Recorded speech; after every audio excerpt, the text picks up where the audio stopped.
இயேசு நம்மோடு.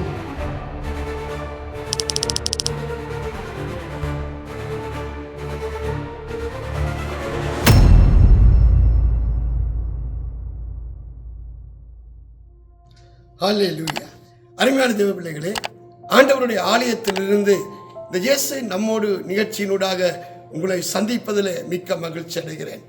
அருமையான தேவனுடைய பிள்ளைகளுடைய வாழ்க்கையில தேவன் நன்மையை ஜீவனை கட்டளையிட்டு நடத்தி வருகிறதை பார்க்கிற போது நான் தேவனுக்குள்ளே மிகவும் கலை கூறுகிறேன். இந்த நாளிலுமாய் தேவனுடைய வார்த்தைக்கு நேராக நான் உங்களை அழைத்து செல்கிறேன். பிரசங்கின் புத்தகம் 5ஆம் அதிகாரத்தில் 1-2 வசனங்களை வாசிக்கிறேன், கேளுங்கள். தேவாலயத்துக்கு போகும்போது உன் நடைகளை காத்துக்கொள். மூடர் பலியிடுவதைப் போல பலியிடுவதை பார்க்கிலும் சபை கொடுத்து சேர்வதே நலம், தங்கள் செய்கிறது தீமை என்று அறியாதிருக்கிறார்கள். அருமையான தேவபிள்ளையே, ஆண்டவருடைய ஆலயத்துக்கு வருகிற போது நம்முடைய வாழ்க்கை எப்படி இருக்க வேண்டும் என்று தேவன் விரும்புகிறார் என்பது மிகவும் முக்கியம். இந்த வசனத்தை கவனித்து பாருங்கள். தேவாலயத்துக்கு போகும் போது நடையை காத்துக்கொள் என்கிறார். ஆலயத்துக்கு நாம் வருகிற போது, தேவனுடைய சமூகத்துக்கு வருகிற போது எப்படி வரும்படி சங்கீதக்காரன் சொல்லுகிறார் என்று பார்க்கிற போது, துதியோடும் ஸ்தோத்திரத்தோடும் என் பிரகாரங்களில் உட்பிரவேசியுங்கள் என்று சொல்லுகிறார். அது மட்டும் சொல்லவில்லை, பயத்தோடும் நடுக்கத்தோடும் என் சந்நிதி முன் வாருங்கள் என்று சொல்லுகிறார். அருமையான தேவபிள்ளையே, இன்றைக்கு ஆலயத்துக்கு நாம் போகிற போது, ஆலயத்துக்கு வருகிற போது நம்முடைய இருதயம் எப்படி இருக்கிறது என்பதை தேவன் பார்க்க விரும்புகிறார். அதனால்தான் 2வது வசனத்திலே பார்க்கிற போது, தேவ சமூகத்திலே நீ துணிகரமாய் உன் வாயினால் பேசாமலும் மனம் பதறி ஒரு வார்த்தையை சொல்லாமலும் இரு. தேவன் வானத்தில் இருக்கிறார், நீ பூமியில் இருக்கிறாய், அதனால் உன் வார்த்தைகள் சுருக்கமாய் இருப்பதாக.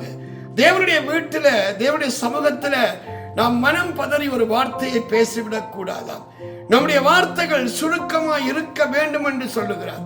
ஆனால் இன்றைக்கு தேவனுடைய பிள்ளைகளுடைய வாழ்க்கையில ஏன் தேவன் கிரியை செய்ய முடியவில்லை, ஆசீர்வதிக்க முடியவில்லை என்று பார்க்கிற போது, தேவனுடைய வீட்டிலே தான் நாங்கள் கூக்குரலும் சத்தமும் எழுப்புகிறோம் ஒழிய நம்முடைய வீடுகளில் அல்ல. அருமையான தேவ பிள்ளையே, சபை என்பது தேவனுடைய வீடு. அந்த வீட்டிலே ராஜா வாசமாய் இருக்கிறார். அதனோடு நான் பயத்தோடும் நடுக்கத்தோடும் என் சந்நிதி முன் வாருங்கள் என்று சொல்லுகிறார். ஆண்டவருடைய பிரசன்னத்திலே, ஆண்டவருடைய சமூகத்திலே வருகிற போது ஒரு பயத்தோடு நடுக்கத்தோடு துதியோடு ஸ்தோத்திரத்தோடு அவருடைய சமூகத்திலே நாம் வருகிற போதுதான் ஆண்டவர் நம்முடைய வாழ்க்கையில மேன்மையானதை மகிமையானதை செய்கிறார். இந்த வசனத்தை கவனித்து பாருங்கள். மூடர் பலியிடுவதைப் போல பலிவிடுவதை பார்க்கிறோம், செவி கொடுத்து சேர்வதே நலம், தங்கள் செய்கிறது தீமை என்று அறியாதிருக்கிறார்கள். அநேகர் ஆலயத்தில் வந்து பாவம் செய்து விடுகிறார்கள். ஆலயத்தில் வந்து தேவன் மனமடிவாகத்தக்கதாய், தேவ ஆவியோடு துக்கப்படத்தக்கதாய் தங்கள் வாயினால செயலினால தேவனையே காயப்படுத்தி விடுகிறார்கள்.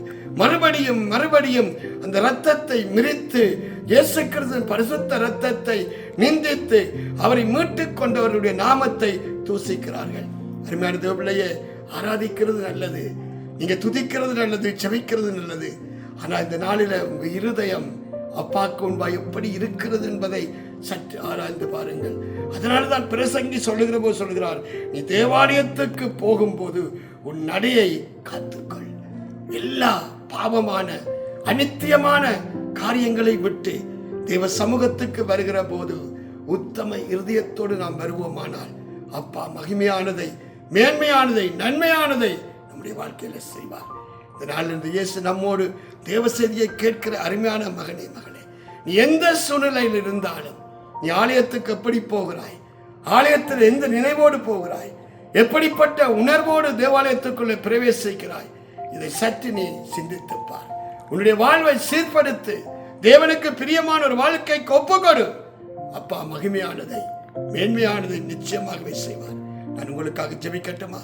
தகப்பனே, இந்த நாளிலுமா இந்த தேவ செய்தியை கேட்டு ஆலயத்துக்கு வருகிற போது எப்படிப்பட்ட நினைவோடு உள்ளத்தோடு நாம் வருகிறோம் என்பதை நீர் ஆராய்ந்து பார்க்கிற தேவனாய் இருக்கிறீர். ஆண்டவரே, உம்முடைய வசனம் சொல்லுகிறது, ஆண்டவரே, நீர் வானத்தில் இருக்கிறீர், பூமியில் இருக்கிறார்கள் நாங்கள். ஆண்டவர், அதனால் வார்த்தைகளை சுருக்கமாய் இருக்க வேண்டும் என்று சொல்லுகிறேன். இந்த நாளிலுமாய் உம்முடைய சமூகத்தில் கரத்தை உயர்த்தி ஆண்டவர், இந்த தேவ செய்தியை கேட்கிற ஒவ்வொரு பிள்ளைகளுக்காய் மன்றாடி செபிக்கிறேன். ஆண்டவரே, இவர்கள் வாழ்வு உமக்கு முன்பாய் உண்மையாய் உத்தமமாய் பரிசுத்தமாய் நீதியாய் இருக்கத்தக்கதாய் அனுக்கிரகம் செய்வீராக. மாமிச சிந்தை மரணம் என்று சொன்னீங்க, ஆவியோ ஜீவனின் சமாதானமுமாம் என்று சொன்னீங்க. ஆவியினால் நிரப்பப்பட்டு தேவ ஆலயத்துக்குள்ளே வரத்தக்கதாய், தேவ வார்த்தைகளை பேசத்தக்கதாய் அனுக்கிரகம் செய்யுங்கப்பா. இந்த நாள் ஒப்பு கொடுக்கிறேன் ஐயா. பிள்ளைகளை ஆசீர்வதியும், மேன்மைப்படுத்தும். இந்த வாரத்திலே அற்புதங்கள் அதிசயங்கள் நடக்கத்தக்கதாய் அனுக்கிரகம் செய்வீராக. இப்பொழுதும் தகப்பனே, உம்முடைய குமாரன் இயேசு கிறிஸ்துவின் நாமத்தில் மன்றாடி செபிக்கிறேன் என் ஜீவனுடைய நல்ல பிதாவே. ஆமேன், ஆமேன். அருமையான தேவ பிள்ளைகளே, தொடர்ந்து இயேசு நம்முடைய நிகழ்ச்சியை பாருங்கள். கர்த்தர் உங்களை ஆசீர்வதிப்பார். சபையை கூடுகிற போதெல்லாம் தேவ சபையில இருங்கள். அவருடைய வருகை மிக சீக்கிரமாய் இருக்கிறது. வருகையிலே காணப்படத்தக்கதாய் உத்தம இதயத்தோடு உங்களை காத்துக் கொள்ளுங்கள். இயேசு சீக்கிரமாய்